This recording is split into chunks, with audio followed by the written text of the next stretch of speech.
People know That's this nature. they know this in their own lives, that you have wisdom on your own, you go into a group and you compromise that wisdom for some reason, social norms or the way you've dealt with past traumas or the things that you think other people want to hear from you.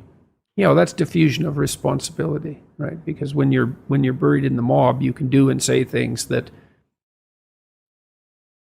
the mob hides from you in the world. Whereas if you're just operating on your own, the consequences of your actions are manifested pretty quickly. No place to hide. So we have to keep, every group of people isn't a mob either. I mean, there are groups of people that are decentralized, highly functioning aggregates, hierarchies composed of individuals. And that's working at every level of analysis. And that's a properly functioning society.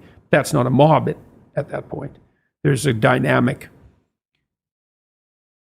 that permeates the entire hierarchy that keeps the individuals, let's say, at the bottom of the hierarchy completely in touch with that smaller number of people who are at the top. And a well-functioning democratic political state has that nature, is that there's constant communication upward and downward, just like the way the brain is organized. The brain's a hierarchy, but information doesn't just propagate from the bottom up or from the top down, even with your visual system. So, for example, when information first enters your brain from your eyes, at the foveal level, each foveal, that's the center part of your vision that's high resolution. Every cell in your fovea is represented by 10,000 cells at the first level of visual processing. And so there's a tremendous amount of input from your eyes to your brain, bottom up. But even at the very bottom of visual perception, there's more top-down connections from your brain. So the visual system is hierarchical, but each level of the hierarchy communicates all the way down the hierarchy.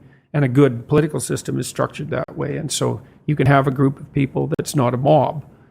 And it's a different way, it's a different organization. And a democratic polity is not a mob, not if it's functioning properly. And, it was something that was really brought home to me when I went to England, because I went into the lobby of the House of Parliament. It's this great domed building that's more or less at the center of the parliamentary cross. And that's where citizens of Great Britain can come and lobby to speak to their representative. So that's where the voice of the people meets the voice of the representatives. And that's how it should work, is in some sense there are emotions and concerns that are stirring in an inarticulate manner at the bottom of the hierarchy where the problems first manifest themselves, because they always first manifest themselves at the bottom of a hierarchy. And those problems aren't necessarily easy to articulate. And so people stumble forward with their concerns.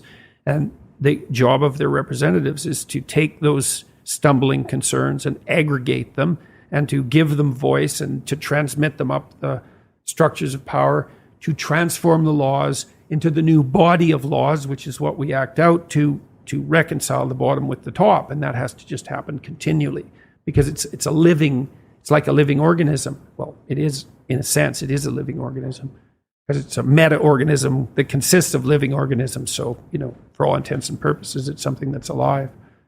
It really hit me in the lobby. That's where the word lobbying comes from, by the way.